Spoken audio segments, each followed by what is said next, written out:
Hello everybody, my name is Miss Jimenez and this is a tutorial on how to make a button.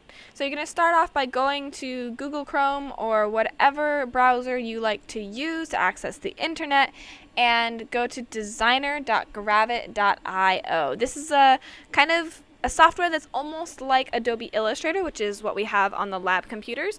But what's great about using this in the web browser is it's going to let you design your buttons on whatever computer you want. So once you get there, you're going to see this nice pink box.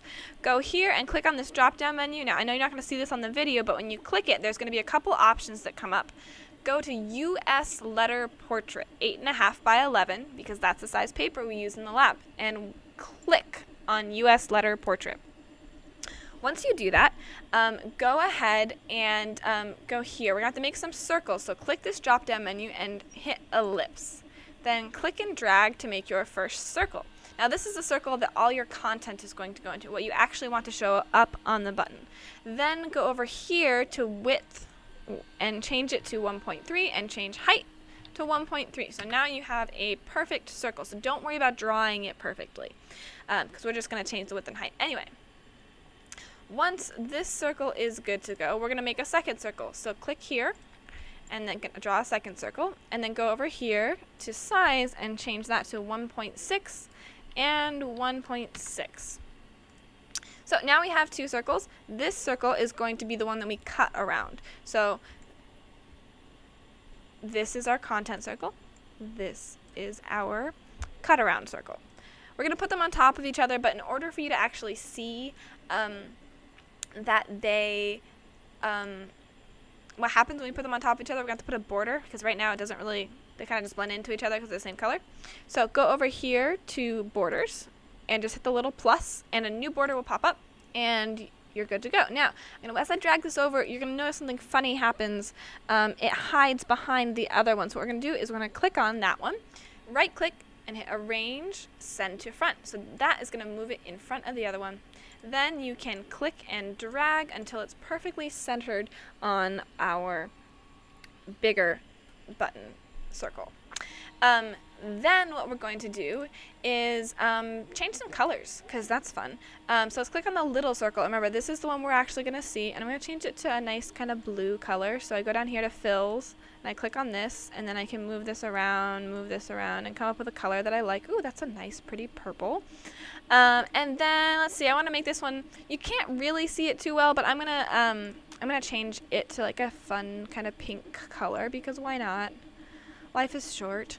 Now we have some pretty colors, but I think I want some text. So I'm going to go here and click on this T, and then I'm going to click here, and it says your text here. I'll hit backspace, and then type in what I want to see. So now I have this nice text, and I can change it. So if I don't like that font, I can scroll through here, and let's see. I'll make it oregano. That's a fun sounding font. You can change if it's underlined or italic or anything from this drop down menu. They don't all have all of the options. This one only has italic. It doesn't have bold or underline. I can also change the size here. So right now it's a little bit too big for my thing. So I'm going to make it size 12, which is going to fit a lot better. And then I'm going to click it and I'm going to drag it over onto here. So now I have some text, but I'm still missing something. I think I need a picture. So I'm going to go to libraries over here and then hit stickers, and I'm going to get this really cool cat sticker. So I'm going to click on my cat sticker. And to resize this, if I'm not careful, it's going to end up kind of being all weird and wonky. Nobody wants that. So when you're resizing this, make sure that you hold down the shift key and then drag until it's the right size. And I can bring it up there and then resize it a little bit more. So now my cat is there. Now if you wanted to put the text on top of the cat right now, because of the order we made them in, the cat is going to go right on top of that text. So what you can do if you want to do that is the same thing we did before. So choose the text, and then you can right click on it, arrange, send to front, and then the text will be on top of your picture. But I'm going to put my cat up here, so it's totally all right. Cool, so now I have a picture and some text, like my button's looking pretty good. You, however, might want a picture from the internet. So if you want that, then you can go over to Google and you can search for an image. So right now I searched kitty. So I got Hello Kitty. And then once you're here, you find an image that you like, you can hit View Image and it'll open up a new window. Once you get here, you can right click and then hit Copy Image and then go back to your original one and do Paste Image. And you do that by hitting Control and then V. You can also do it by going Edit, Paste, but Control V is a little faster. And then once I'm here, make sure you hold down Shift. You can resize it until it's the right size and bring it over to your button. I like my unicorn cat, so I'm going to leave that the way it is. You'll also notice that there's a white background on this Hello Kitty, which means that you actually won't be able to see a lot of the colors on your button.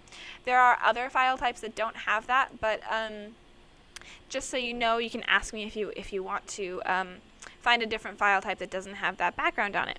Now, once you are all set and you like your button just the way it is, you can come on over to this button. For yours, it will say Sign In to Cloud. So click on that and a little window will pop up and it will say, sign in.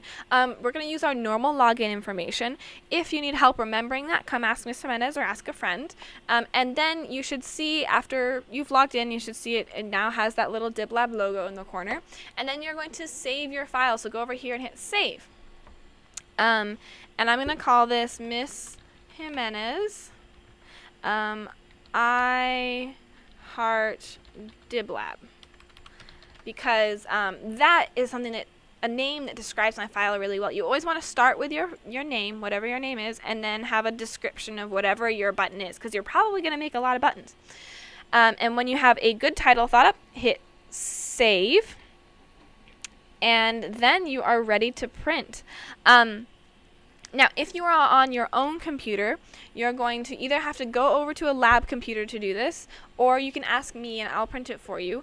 But you can't print from your own computer to the DibLab to the DibLab printer, so just ask someone for help if you need it. If you are on a DibLab computer, then you can come over to here and click this button right here that says Export. And then you're going to change this to a PDF, and you're going to change this to 300 DPI. That makes it look really nice. And then hit Export. And it's going to download, and you should see the file, especially if you're using Chrome, you'll see it come up on the bottom bar right there, and then I can click on that. And then I hit Print here, and it should have Color Printer. So if you're not on Color Printer, hit Change and select Color Printer, and then press Print, and you are all good to go. Thanks for watching. I hope you learned how to make a button, and I'll see you soon. Bye.